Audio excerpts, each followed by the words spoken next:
Hai, Assalamualaikum. Aku Iman, borak pasal buku dengan someone yang aku rasa famous juga lah di kalangan buku ni, dengan Iman Daniel Hakim.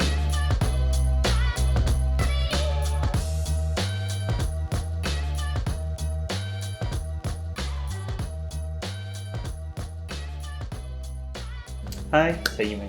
Okey, Iman, buku ni tak famous lah. Kan? Okay. Buku bukan industri yang famous untuk kau jadi seorang duta. Macam mana kau boleh jadi duta? Okay. Macam mana jadi duta Dia sebenarnya orang kata idea marketing juga sebenarnya. Sebab itulah bertitik oleh persoalan bahawa tak ada orang lagi kat Malaysia terutamanya yang melantik seorang duta tapi untuk buku. Sebab duta untuk shampoo dah ada, duta untuk kereta dah ada, duta untuk perfume dah ada, tapi duta buku ni satu yang orang tak pernah dengar lagi. Jadi mengambil idea konsep itu nak bagi macam wow. So sejak Tarbiah juga jiwa mengambil lah aku sebagai duta buku. Daripada tahun lepas lah orang kata buat operasi dan dilantik sebagai duta buku ni. Terutamanya untuk 5 buku debut jiwa, iaitu ada 2 buah novel dan juga 3 buku puisi. Book crush kau. Kau rasa macam bila kau baca ni, aku akan cari penulis ni. Ramai. Kalau boleh sebut antaranya yang pertama Chauvet yang pertama ni orang kata penulis yang terkenal lah zaman-zaman 2010, 2009, 2008 kan, dengan Demari Seni. Apa-apa je buku dia yang keluar memang aku akan terus beli. Kadang-kadang kalau tak ada duit tu kita akan kumpul duit, tunggu PBKL. Sebab PBKL kan biasa dapat diskaun-diskaun lah. So time tu beli tu borong semua. Chauvet. Siapa lagi? Aiman Sarah aku suka baca kat dulu. Zaman-zaman sekolah rendah dulu kan. Siri Aku Mahu itu. Aku Mahu ke New York, Aku Mahu Size S, Aku Mahu apa dah. Tapi yang paling best buku dia yang Impiana tu. Impiana tu dia lari sikit daripada vibe dia sebab dia dah cerita thriller kan. Aiman Sarah, Chauvet, siapa lagi ya? Harry Potter pun kalau boleh aku include sekali sebab Harry Potter aku baca daripada umur aku darjah 1. Tapi aku baca ni versi terjemahan tau, yang terbitkan dalam bahasa Melayu. Diterjemahkan oleh penerbit Pelangi. Sampai sekarang masih lagi ada terjemahan tu lah. Ramai orang cakap industri buku lame, jatuh. Macam bagi pendapat aku, industri buku ni tak jatuh. Dia ada cycle dia. Ada dalam circle dia. So, pendapat kau macam mana? Adakah dia jatuh atau sebenarnya dia maintain je? Dia ni sebenarnya ni masih lagi dalam peringkat teori lah yang diborak-borakkan sama orang kata play gaya buku kan. Dalam industri buku ni dia ada cycle tau, ada orang kata kitaran dia. Kalau kita tengok yang kitaran yang betul-betul boom ni time 2009, 2010, 2011 yang buku-buku indie yang dipelopori oleh Dubo, Fiksi, apa lagi ya? Legend, betul lah. Maknanya geng-geng indie lah yang orang kata semangat anak muda, semangat melawan, semangat rebel. Orang kata yang tidak tertakluk pada sastra institusi DBP. So maknanya memang totally melawan lah. Dia maknanya gelombang tu berlangsung selama dalam 5-6 tahun. Tapi kita nampak yang memang aku akui lah ada orang kata graf menurun ya sekitar tahun 2017, 18 itu. Maknanya orang kata transisi daripada gelombang buku indie tu pada gelombang sekarang. Kalau gelombang sekarang, kalau kau tengok, kalau kau perasan lah, memang ramai banyak anak-anak muda yang daripada universiti yang banyak beli buku. Dan orang kata antara nama-nama yang mungkin boleh diletakkan lah, Email Publication, Patriot, Sejak Tarbiah pun mungkin kita boleh letak di sana. Tapi kami masih lagi tak jumpa apakah nama untuk menamakan fenomena gelombang dalam cycle ini. Tapi kita nampak memang berlakunya orang kata lonjakan numbers orang yang beli buku. Dan pembeli utama ialah anak muda. Tapi kita tak tahu kenapa. So nak kata anak muda orang Malaysia tak baca buku tak salah lah kan. Salah. Dan anak muda tu kalau kita boleh istilahkan maknanya yang dah lepas SPM lah. Dah lepas SPM sampai bawah 30 pun. Sebab kami perasan yang kalau contohnya dalam baru-baru ni kita ada pasar buku Ramadan dekat pasar buku Bangi. Memang yang beli pun memang orang kata sekitar tu 20-an punya orang kan. Tapi kami masih lagi tak tahu kenapa dan apakah puncanya berlakunya kenaikan semangat buku tu. Tapi mungkinlah ada beberapa faktor yang boleh kita bincangkan. Antaranya BookTok, TikTok kan. Kat TikTok dia ada satu community, global community yang menggabungkan book dan TikTok. Dalam BookTok ni memang dia bincangkan segala apa tentang buku. Buku yang menarik yang dibaca ke. Kalau diorang tak suka buku, dia beritahu kenapa tak suka buku. Tapi sebenarnya perbincangan tu dan gelombang tu berlaku secara organik. Dan akhirnya gelombang tu sampai ke Malaysia. Jadi diteruskanlah oleh BookTok ke Malaysia. Macam Hang sendiri, Hang rasa buku apa yang buatkan, genre yang macam mana yang buatkan Hang rasa macam kalau baca buku ni aku akan memang satu hari kat bilik macam tu? Jawapannya senang je, fantasi. Apa-apa. Ini kalau dulu Harry Potter lah, itu kalau penulis antarabangsa, penulis luar. Kalau penulis lokal kita ada Ahmad Patria, dia punya Kronika Nashan, Petua Azrak, lupa dah nama dia.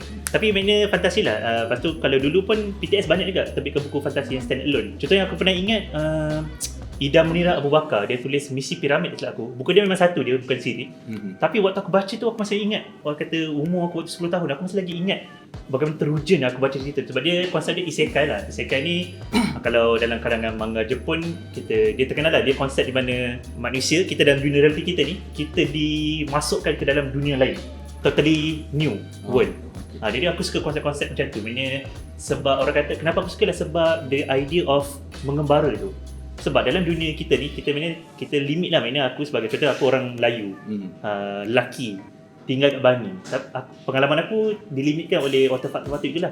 Tapi aku nak tahu juga macam mana contohnya orang asli yang tinggal dekat contohnya kat pertengahan hutan Amazon, macam mana dia hidup. Aku nak tahu cerita-cerita macam tu. Jadi pengembaraan tu tak semestinya aku kena beli tiket, kena masuk Amazon, kena hadap segala orang kata lipan ular apa semua kan. Tapi dengan baca, aku dah boleh meraih pengalaman tu. Itu kenapa aku suka baca buku. Sebab aku nak cerita. Top 5 penulis buku Malaysia. Aku tak nak international, aku nak lokal. Ahmad Patria.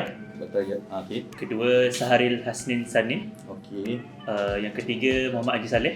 Muhammad Haji Saleh. Oh.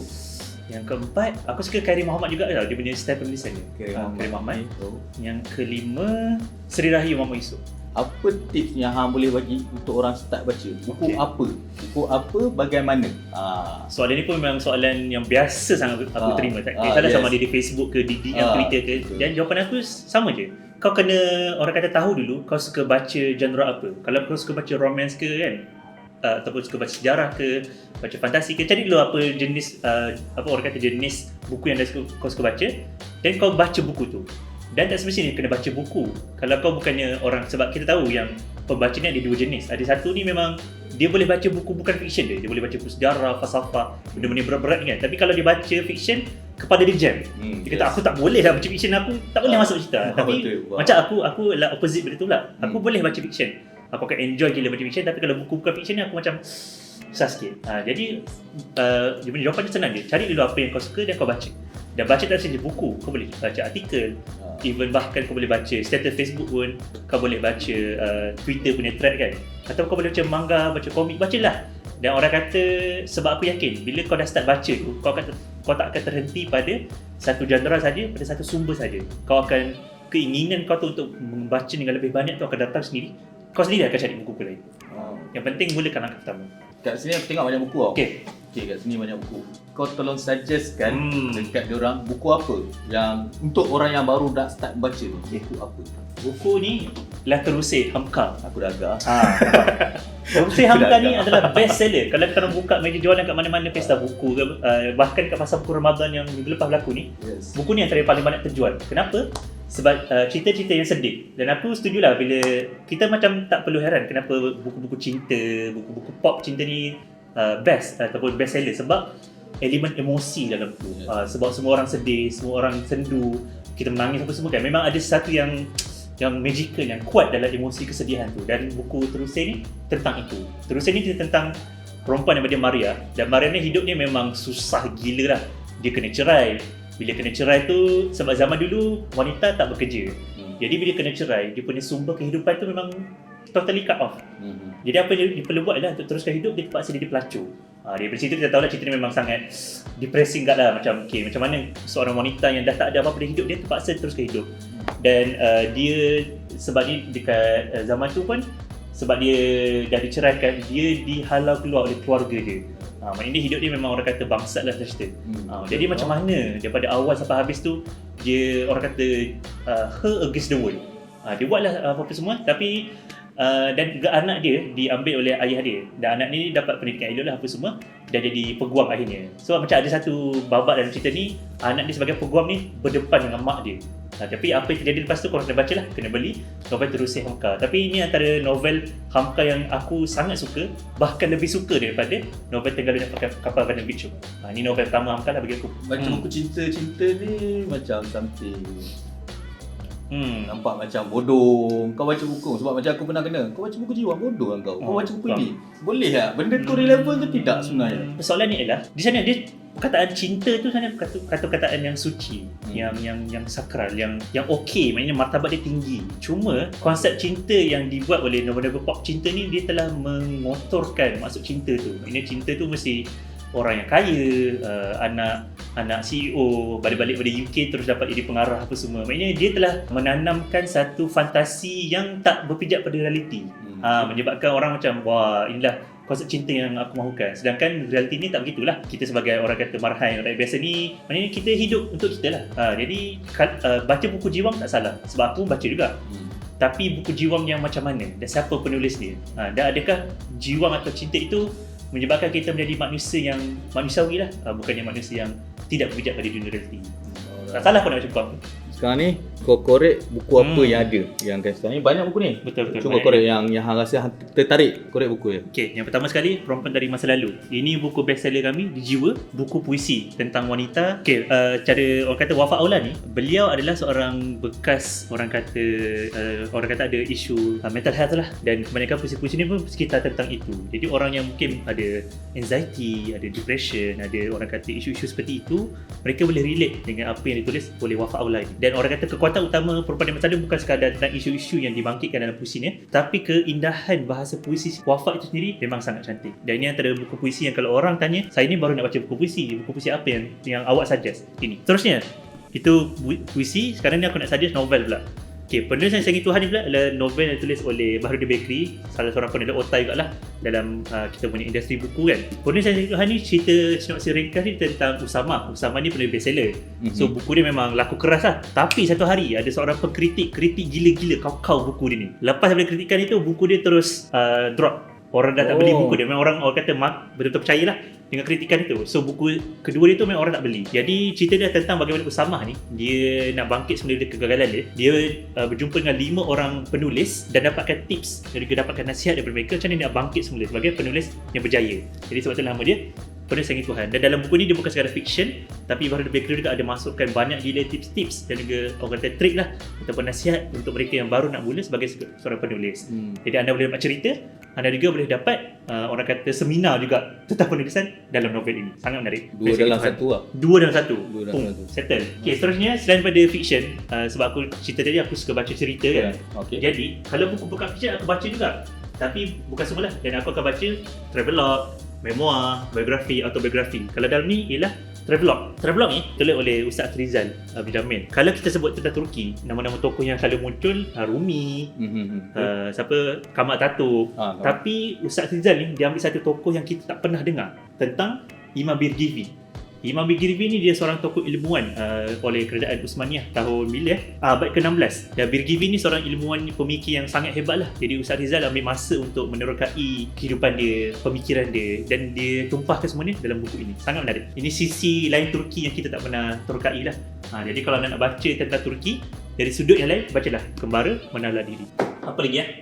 Okay, kalau satu lagi, aku pun suka baca buku tentang buku tau. Buku tentang buku ni dia macam tak ada satu istilah genre spesifik. Tapi kita ambillah buku tentang buku. Kalau ni pula, dia cerita tentang Syed Syariman ni. Dia ni bekas pelajar graduan Universiti Azhar lah, Azhar Sharif.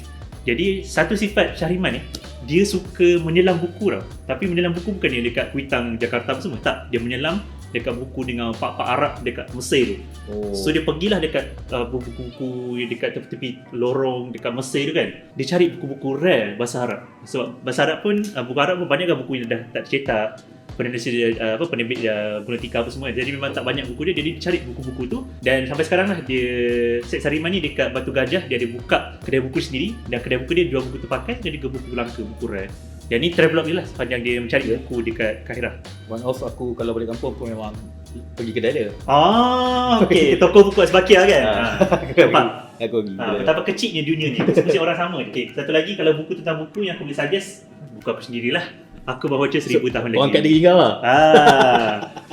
Okay, buku ni adalah buku tentang buku yang memang aku ceritakan tentang kenapa aku suka baca buku. Buku seperti apa yang aku suka baca. Dan satu lagi, satu benda yang aku boleh kongsikan lah. Waktu aku first year dekat UIA, aku ada buat satu community tau, gerakan lah. Nama dia Berbagi Buku. Berbagi Buku ni konsep dia lah, aku nak kita orang akan bina perpustakaan mini dekat tempat-tempat contohnya macam rumah orang asli, dekat rumah kebajikan, dekat orang kata pekampung-pekampung dalam, sebab mereka ni orang yang tak ada akses kepada buku tau. Dan orang kata inspirasi utama kenapa aku buat tu inspirasi daripada buku ni lah, Living Rosas macam cuba dengan Room to Read kan. Jadi aku fikir anak-anak ni diorang mungkin salah seorang daripada mereka mungkin akan jadi orang kata penemu pada penawar HIV, ataupun akan menjadi seorang negarawan yang hebat yang mampu orang kata lead Malaysia pada satu takah yang lebih tinggi. Maksudnya ada banyak potensial daripada kalangan anak-anak ni, tapi mereka mungkin sebabkan mereka tak ada akses pertama kepada pintu itu iaitu buku, jadi potensi itu mati begitu sahaja.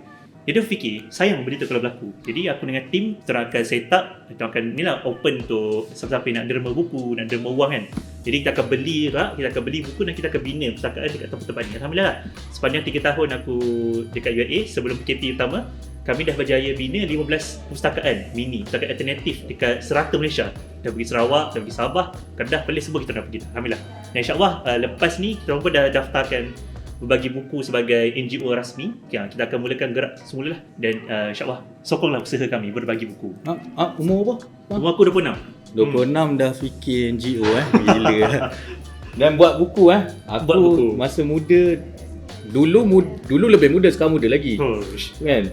Tak terfikir nak buat benda. Betul. Lain orang kata turning point je dah. Tapi yang penting kalau kita banyak bertemu dengan orang, kita banyak berbual dengan orang, hikmah tu akan terbentuk. Wah, nampak? Okey. Hikmah. Okey, sampai sini je kan. Korang boleh datang dekat Jejak Tabiah Books atau Jiwa. Korang waste je Jejak Tabiah. Betul. Kedai buku dia memang best gila lah. Ini kalau kita orang boleh claim lah kan, kamilah satu-satunya banglo buku di Malaysia. Yes. Tak ada tempat lain lah. Inilah dia. Datanglah ke Bangi. So, okey, kita jumpa lagi. Okey, ciao.